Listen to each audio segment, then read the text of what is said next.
So I've started reading this book recently called The Courage to Be Disliked. And there's a couple of points I want to touch on.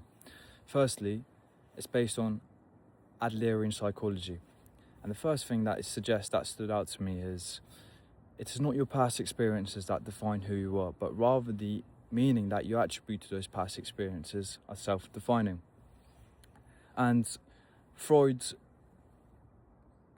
argues the latter, and he says it is exactly what your past experiences are that define who you are, and there's nothing really you can do about it. And I say, fuck that.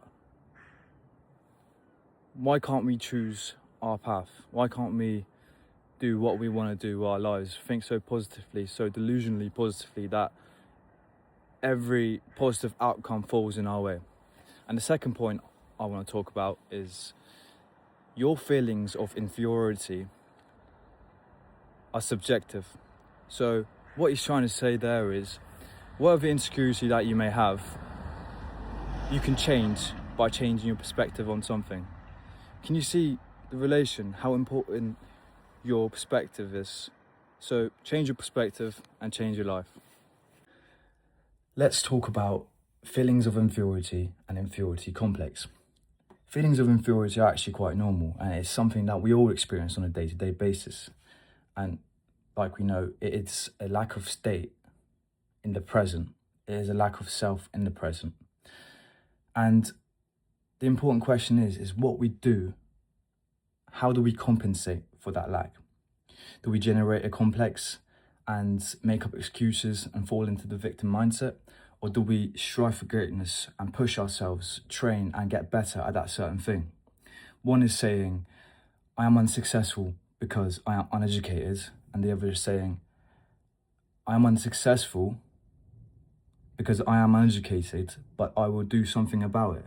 One is making excuses. One is coming up with solutions.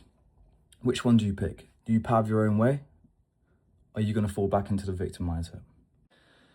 Adlerian psychology suggests that freedom is having the courage to be disliked, and being disliked is a byproduct of freedom.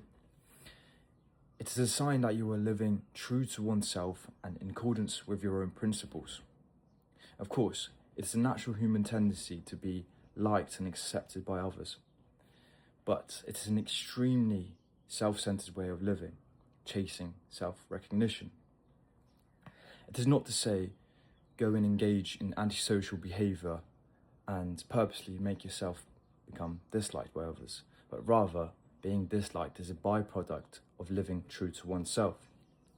Adlerian psychology calls this task separation, and it suggests if you are not living your life for yourself, who is going to live it for you? You are not here to satisfy the expectations of others. It's not your responsibility to make others like you.